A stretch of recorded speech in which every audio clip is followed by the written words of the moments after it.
أشهد أن لا إله إلا الله.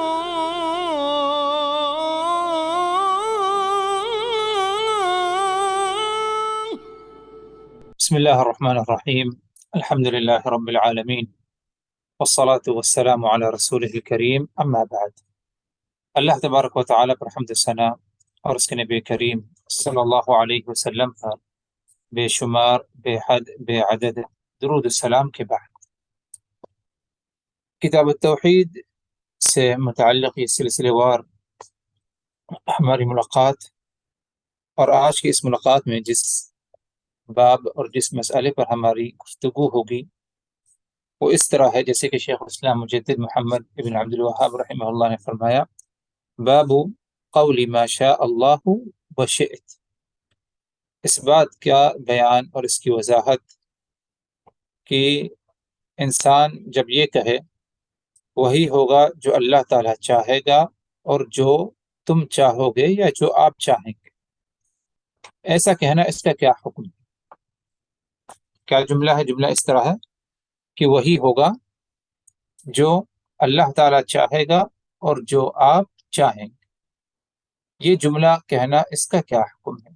کیونکہ بعض دفعہ انسان اس طرح کی باتیں کہہ بیٹھتا ہے، کبھی کسی سے اس کا کوئی معاملہ ہو اور وہ معاملہ نہیں ہو پا رہا ہے یا اس معاملے کا پورا ہونا اس کے انتظار میں ہے بندہ، تو وہ یہ بات کہہ دیتا ہے کہ وہی ہوگا جو اللہ تعالیٰ چاہے گا اور جو تم چاہو گے یا جو آپ چاہیں۔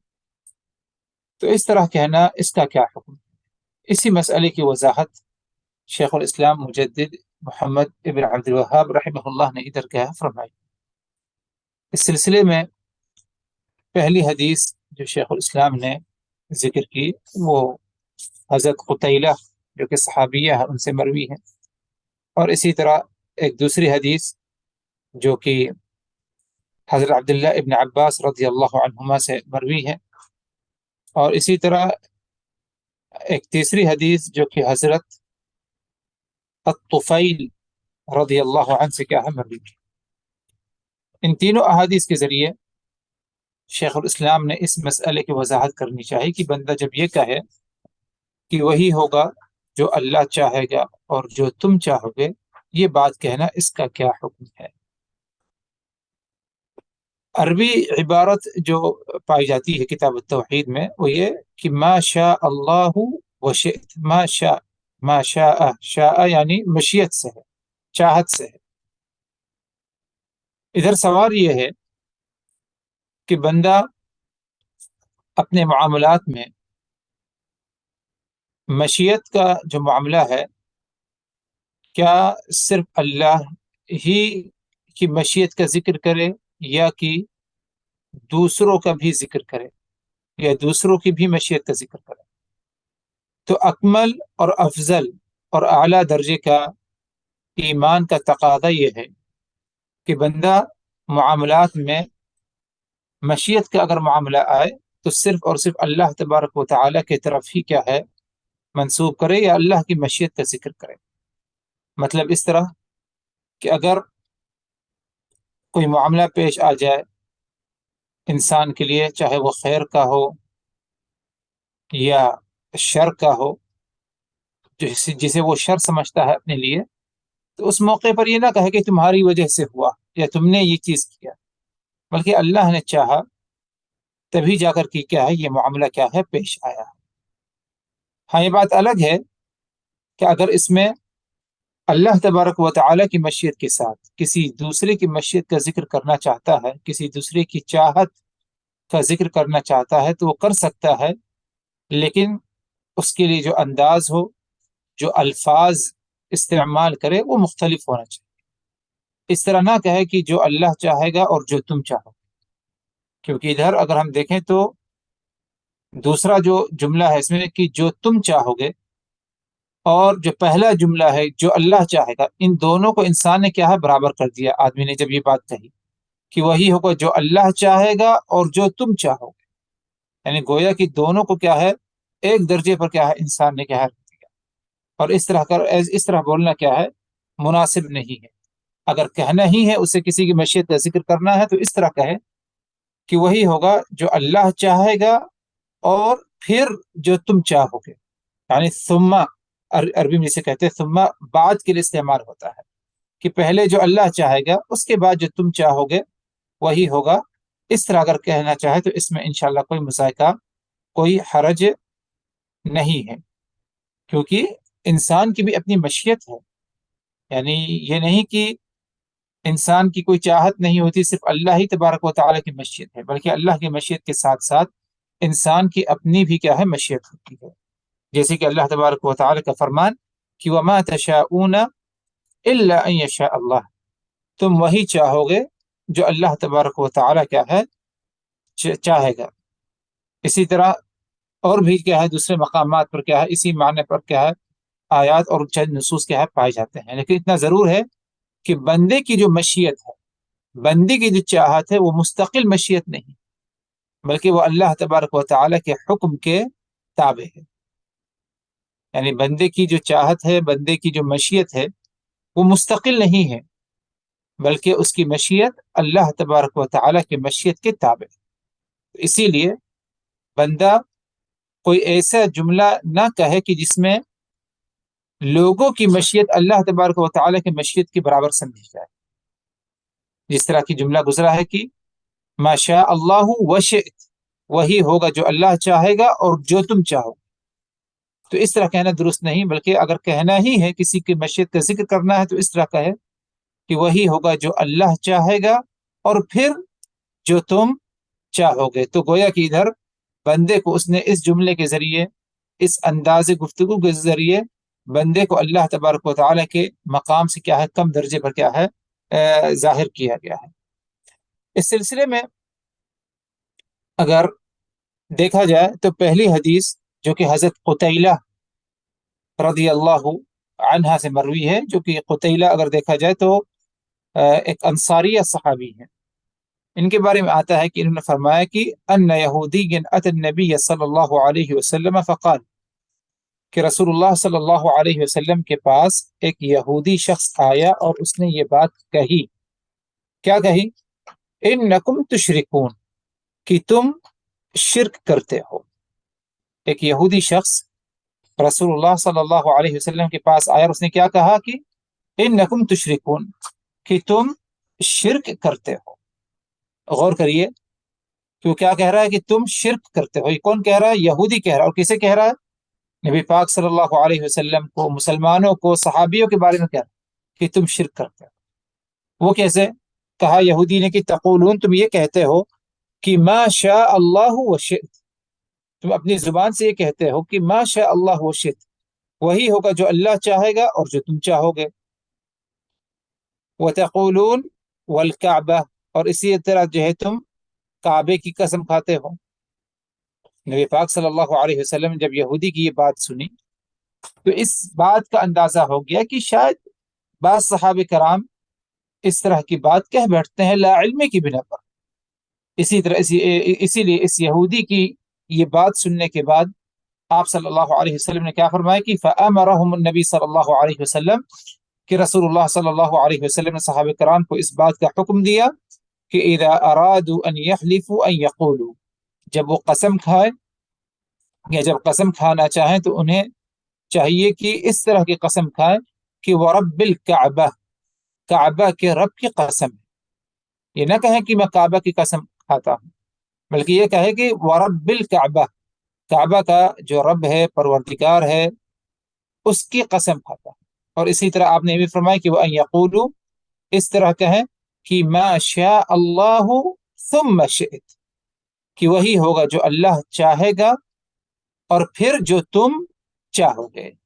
تو یہودی کا اعتراض کیا تھا کہ تم شرک کرتے ہو، اور اس نے بطور ثبوت دو باتیں بیان کی کہ تم یہ کہتے ہیں کہ ما شاء اللہ وشئت، کہ وہی ہوگا جو اللہ چاہے گا اور جو تم چاہو گے. اور دوسری بات اس نے یہ بتائی کہ تم کہتے ہو والکعبہ، کعبے کی قسم. آپ صلی اللہ علیہ وسلم جب یہودی کی اس بات کو سنا تو آپ نے صحابہ کرام کو حکم دیا کہ جب بھی تمہیں قسم کھانی ہے تو تم کعبے کی قسم نہ کھاؤ، بلکہ ورب الکعبہ، کعبے کے رب کی قسم کھاؤ. اور جب تمہیں کسی کی مشیت کا ذکر کرنا ہے یا ماشاء اللہ کا ذکر کرنا ہے تو تم اس کے ساتھ لوگوں کو مساوی برابر نہ بتاؤ، بلکہ اس طرح کہو کہ ماشاء اللہ ثم شئت، وہی ہوگا جو تم چاہو گے اور پھر جو اللہ چاہے گا۔ تو اس حدیث سے یہ بات واضح ہوئی کہ یہ بات کہنا زبان سے کہ ماشاء اللہ و شئت، کہ وہی ہوگا جو اللہ چاہے گا اور جو تم چاہو گے، اس طرح کہنا کیا ہے، درست نہیں ہے، بلکہ یہ شرک کے زمرے میں آتا ہے۔ رہی بات کیا یہ شرک اکبر ہے یا شرک اصغر، یہ شرک اصغر کے زمرے میں آتا ہے، نہ کہ شرک اکبر۔ شرک اکبر اس وقت ہو سکتا ہے جب انسان کا یہ عقیدہ ہو جائے کہ ہاں وہ جو دوسری جو مشیت ہے کسی انسان کی، وہ اللہ کے مشیت کے برابر ہے، مساوی ہے۔ اگر یہ عقیدہ ہو جائے، یہ سوچ ہو جائے اس کی، یہ فکر پائی جائے، تو یہ کیا ہے، شرک اکبر میں پایا جائے گا۔ ورنہ عام طور پر جو انسان یہ بات کہہ دیتا ہے اپنی زبان سے، تو وہ لوگوں کو اللہ کی مساوی، اللہ کے برابر نہیں سمجھتا، لیکن اتنا ضرور کہ انداز بیان میں کیا ہے، کچھ کمزوری کیا ہے پائے گی، اس کی اصلاح کرنے کی ضرورت ہے۔ وہ شرک اصغر میں کیا ہے، یعنی شمار اس کا کیا ہے، ہوگا۔ تو یہ بات واضح ہو رہی اس حدیث سے، اس مسئلے کی وضاحت، کہ ما شاء اللہ و شئت انسان نہ کہے، بلکہ اگر کہے تو ما شاء اللہ ثم شئت۔ اور یہ حدیث اگر دیکھا جائے، اس سے مزید دو سبق ہمیں اور ملتے ہیں۔ پہلا سبق یہ کہ یہودی شرک کو پہچانتے کہ شرک کیا ہے، یعنی اللہ کے ساتھ کسی دوسرے کو شریک ٹھہرانا، یہود کو اس کی کیا ہے، پہچان تھی، بلکہ اتنی باریکی کی پہچان تھی۔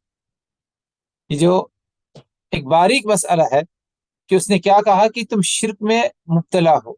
وہ کیسے کہ تم جب کہتے ہو کہ ما شاء اللہ تو کہتے ہو وشئت، یہ نہیں کہتے کہ تم مشئت۔ اس کے بارے میں یہودی کو معلوم پڑا کہ سمجھ میں آگے کہ یہ شرک ہے، لیکن آج اگر دیکھا جائے تو مسلمان شرک اکبر کو بھی نہیں پہچانتا، جائے کہ جو ہے وہ شرک اصغر کو پہچانے۔ یعنی یہی ہوتا ہے کہ انسان جب اللہ تبارک و تعالیٰ کی اطاعت، فرما برداری، دین کو، دینی تعلیمات کو اہمیت نہ دے، توحید کو ایک معمولی چیز اور معمولی بات سمجھ لے، معمولی مسئلہ سمجھ لے، تو یہی بات پائی جائے گی کہ ایک مسلمان جو اپنے آپ کو مسلمان کہتا ہے، ایک بندہ، وہ شرک اکبر کو بھی کیا نہیں پہچان پائے گا۔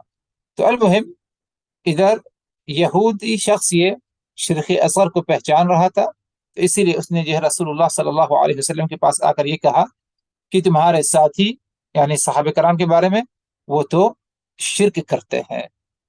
ایک دوسری بات ادھر یہ سمجھ میں آتی ہے ہمیں، وہ یہ کہ حق بات اگرچہ کسی دشمن کی طرف سے ہمیں بتائی جائے، جو کہ اللہ اس کے رسول کا دشمن ہو اور دین اسلام کو تسلیم کرنے والا نہ ہو، لیکن اس نے جو بات بتائی وہ حق بات ہے، تو ہمیں اسے کیا ہے، تسلیم کر لینی چاہیے۔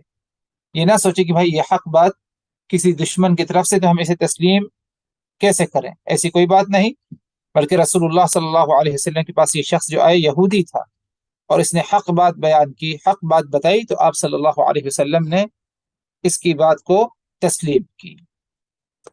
آگے ایک دوسری حدیث ہے جو کہ حضرت عبداللہ ابن عباس رضی اللہ عنہما سے مروی ہے، فرماتے ہیں کہ ان رجلا قال للنبی صلی اللہ علیہ وسلم ما شاء اللہ وشئت، ایک مرد، ایک آدمی اللہ کے رسول صلی اللہ علیہ وسلم کے پاس آتا ہے اور کہتا ہے کسی معاملے کو لے کر، ما شاء اللہ وشئت، یا رسول اللہ وہی ہوگا جو اللہ چاہے گا اور جو آپ چاہیں۔ اس نے اللہ کے رسول سے کیا کہا کہ یا رسول اللہ وہی ہوگا جو اللہ چاہے گا، وشئت، اور جو تم یا جو آپ چاہیں گے۔ تو اس موقع پر آپ صلی اللہ علیہ وسلم نے جواب میں کہا اجعلتنی للہ ندا، کیا تم نے مجھے اللہ کے مساوی، اللہ کے برابر بنا دیا؟ تم ایسا نہ کہو، بلکہ تم یوں کہو کہ بل ما شاء اللہ وحدہ، تم صرف یہی کہہ کر اکتفا کرو کہ وہی ہوگا جو اللہ وحدہ لا شریک چاہے گا۔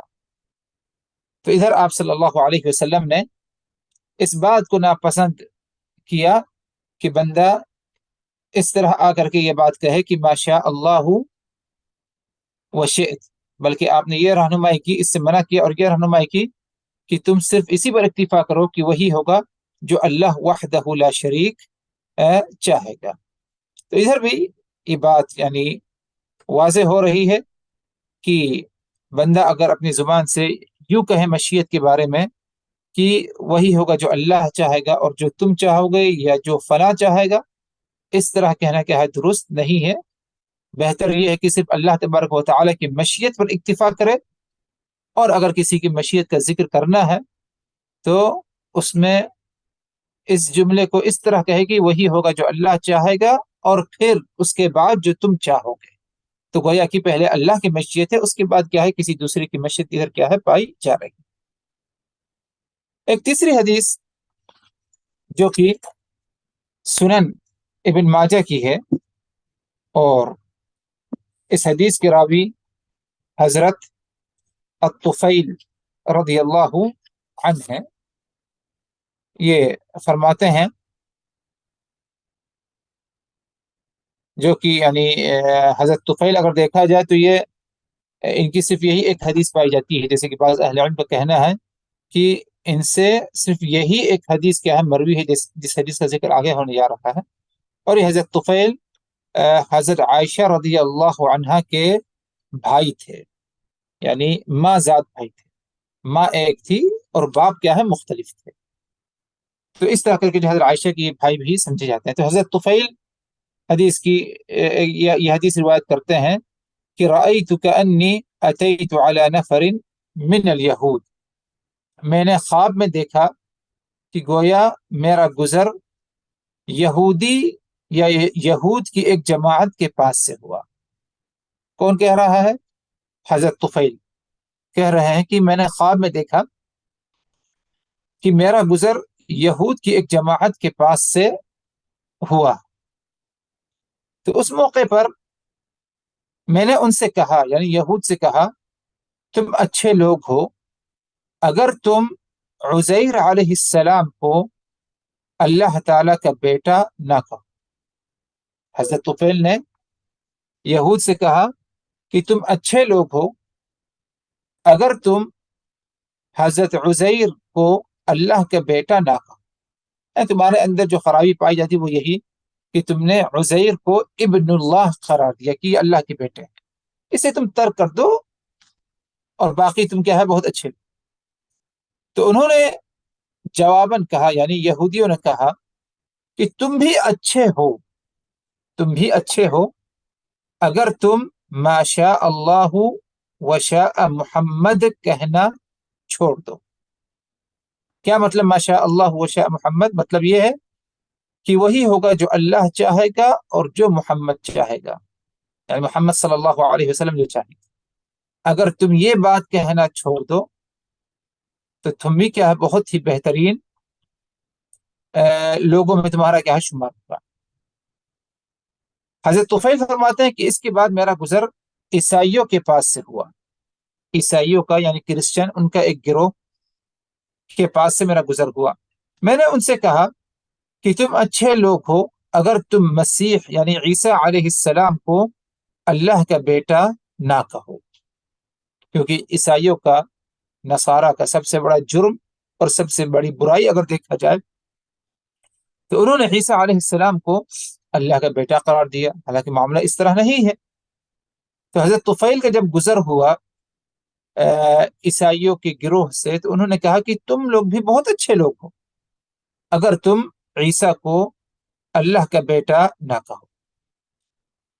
تو ان عیسائیوں نے، ان نصارہ نے جواب میں کہا کہ تم بھی اچھے لوگ ہو اگر ما شاء اللہ و شاء محمد نہ کہو۔ تم یہ کہتے ہو کہ جو اللہ چاہے گا اور جو محمد چاہے گا، اگر تم یہ بات نہ کہو تو تم بھی کیا ہے، اچھے لوگ۔ فرماتے ہیں حضرت طفیل جب صبح ہوئی تو میں نے کچھ لوگوں سے اس خواب کا تذکرہ کیا، یعنی کچھ لوگوں کے سامنے اس خواب کو بیان کیا۔ پھر نبی پاک صلی اللہ علیہ وسلم کی خدمت میں آ کر آپ سے ساری بات میں نے بیان کر دی، یعنی حضرت طفیل نے ان باتوں کو رسول اللہ صلی اللہ علیہ وسلم کے پاس آ کر کیا ہے بیان کر دی۔ اب اس کے بعد آپ صلی اللہ علیہ وسلم نے، حضرت طفیل فرماتے ہیں کہ آپ صلی اللہ علیہ وسلم نے مجھ سے دریافت فرمایا، یعنی مجھ سے کہا کہ تم نے اس خواب کا کسی سے ذکر کیا ہے؟ تو جواب میں حضرت طفیل نے کہا کہ میں نے کہا کہ جی ہاں، یعنی میں نے دوسروں سے کیا ذکر کیا۔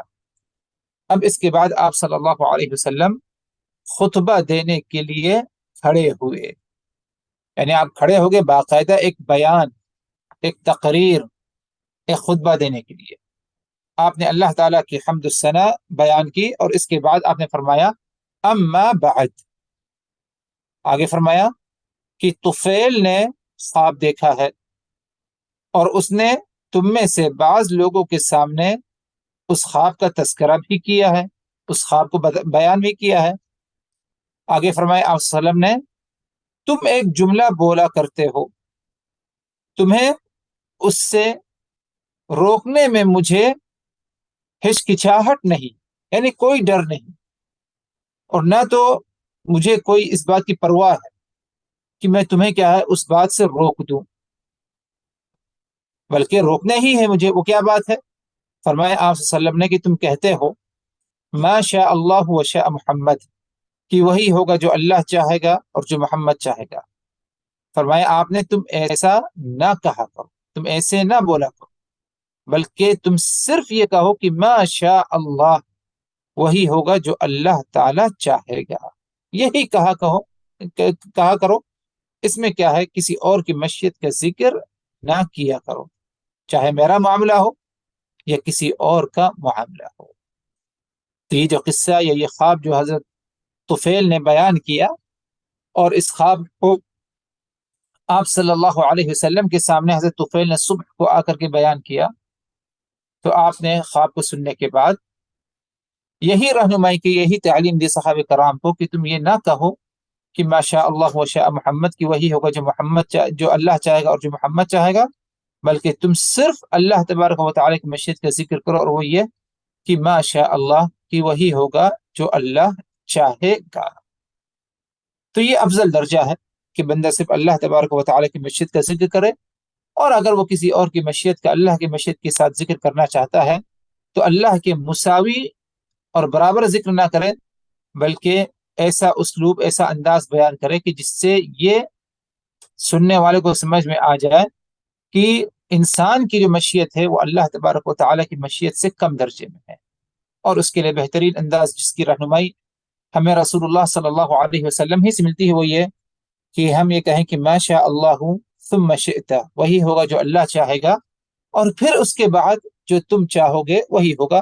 جب بندہ اس طرح جو ہے دوسرے کی مشیت کا ذکر کرے گا تو یہ بات یعنی ظاہر پائی جائے گی کہ دوسرے کی جو مشیت ہے انسان کی، وہ اللہ تبارک و تعالیٰ کی مشیت سے کم درجے میں ہے، اور اللہ تبارک و تعالیٰ کی مشیت کی کیا ہے، تابع ہے۔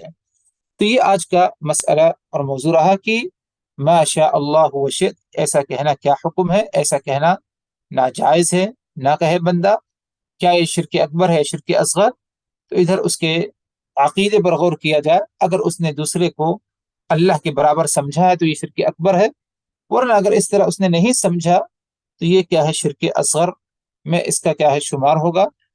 اور بہتر یہ ہے کہ افضل درجہ یہ ہے کہ صرف اللہ تبارک و تعالیٰ کی مشیت کا ذکر کرے، اور اگر کسی کی مشیت کا ذکر کرتا ہے تو ایسا انداز، ایسا اسلوب، ایسا جملہ اختیار کرے کہ جس میں یہ نہیں سمجھا جائے کہ دوسری کی جو مشیت ہے کسی انسان کی، وہ کہیں اللہ تبارک و تعالیٰ کی مشیت کی کیا ہے برابر یا مساوی، اسے کیا ہے نہ سمجھا جائے۔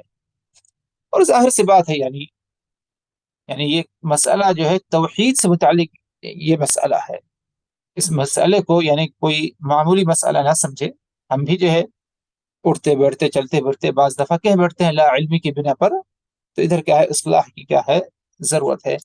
اللہ تبارک و تعالی سے دعا کی الہ آمین، ہم نے جو کچھ کہا اور سنا ان باتوں کو اچھی طرح سمجھنے کی، یاد رکھنے کی، عمل کرنے کی ہمیں توفیق دے، توحید اور توحید کے تقاضوں کو پورا کرنے کی ہمیں کیا ہے اللہ تبارک و تعالی توفیق دے۔ وآخر دعوانا ان الحمد للہ رب العالمین۔ لا